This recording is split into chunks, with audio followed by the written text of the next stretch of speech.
Hello and welcome back to another video in the world of Monster Hunter. Today we're looking at the cluster chaos, and this is actually no new concept. I just want to point out that it's really easily done. I've played a lot of the Monster Hunter games, my wife as well. She has a hunting horn in this, Jenny Bicky. She has played a lot of the others. However, Crude and Lightest Chimera, this is their first Monster Hunter. So I'm hoping this sort of highlights just how easily this can be done and easily this is built for. It's near enough an endgame meta build that is just so simple, and I'll be doing a build video on this at a later date. I just want to sort of highlight how easy this is, but obviously there are risks, and one of these risks is the heavy bowgun itself. You're slow, you're cumbersome. You've got to time reloads, when to shoot, when not to shoot, when to run, when to dodge, when to put your shield up, because you do have a shield on the heavy bowgun. And weirdly, and this is most important of all, one of the biggest flaws with this, and a lot of people are going to grind on me for saying this, but it's the rock steady mantle. This is required for this. In order to actually optimize at using this, you do need the rock steady mantle. You can see all four of us using the rock steady mantle, but the problem is normally without the rock steady mantle, when you get hit you'll get stunned, knocked back, sent for a flying lesson, and when this happens the first thing you'll do typically is look at your health bar, and you'll notice there's a nice big chunk of it missing. With rock steady mantle, when you get hit, none of this happens. You hear like a weird clinky noise, but it doesn't always register, particularly if you're using things like cluster bombs, because there's about 1 billion different things and explosions and pretty shiny lights going off everywhere, so you don't really register it.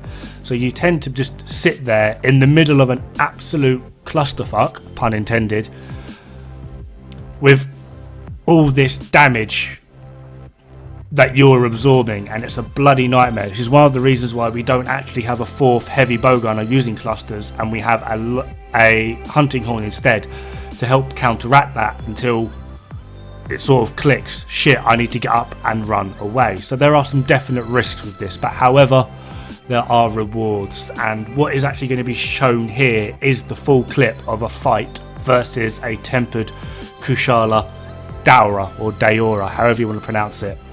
And what we've actually got, we've got two people with Dark Devourer and one person with Magda Getis, which is a bit redundant, admittedly, that's versus Kushala, because it's very hard to paralyze. And the idea behind this is we basically got one person with a shit ton of attack and explosive damage and KO and all that crap, which is Crude. Myself, who has a lot of KO and a lot of sleep ailments, so I've got a sleep build basically. And then Chimera, who's got the exact same build as me, but he's using Magda Getis, but rather than it being a sleep build, he has a paralysis build. So basically we can keep the monster constantly paralyzed, constantly falling asleep.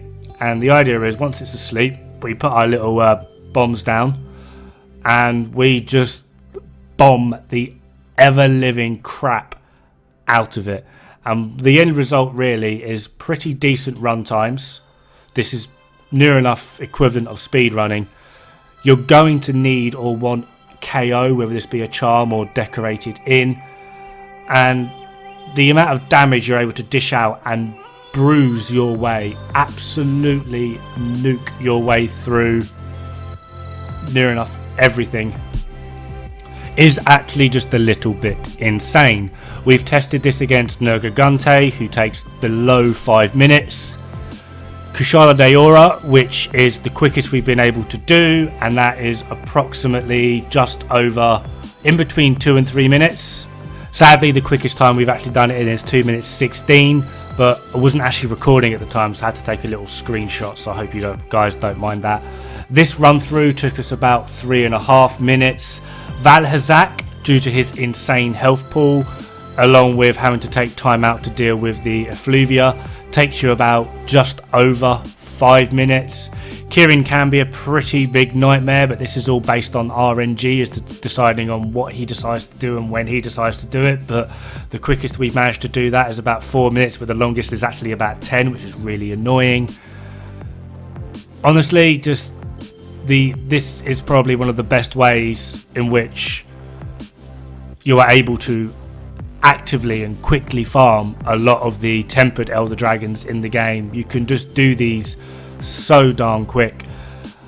Now, like I said earlier, the clincher to this is quite simply that you will need KO. That is simply it, because the more you can KO the monster, the quicker you can do it. We've had a few run throughs where we don't actually get that many KOs and it takes longer, and then people start dying and you run out of cluster bombs and sticky bombs, and it just all starts to go a bit awry from there. But in general, you are able to push through these really bloody quickly.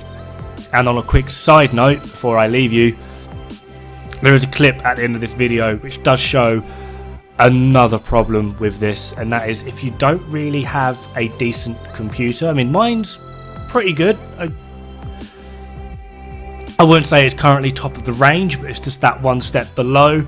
But due to the amount that you've got going on screen, it can screw with your game pretty darn quick. Anyway, that's me. Thank you very much, and I'll see you guys pretty darn soon. Ta-ra! Don't die, it's bad for the health. Should we immediately put on mantles? No, we need to optimize how long we have it up for. Oh, put it in the middle of nowhere. Same. I'm on my way as fast as I can. Can you fast travel? Yeah.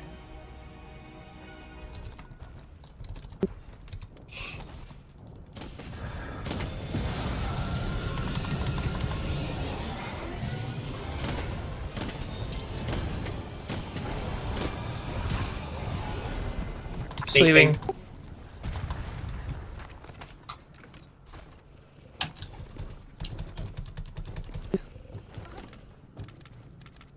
You any come over here? Yeah, I need to do this first. Hold on.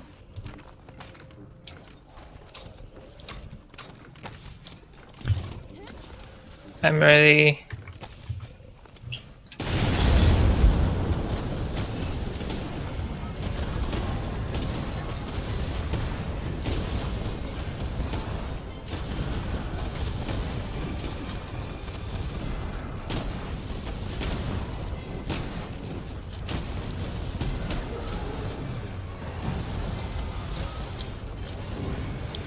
Flasher.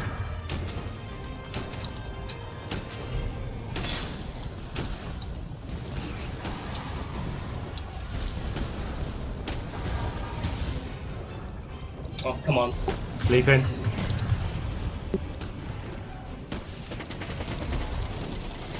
Oh, come on.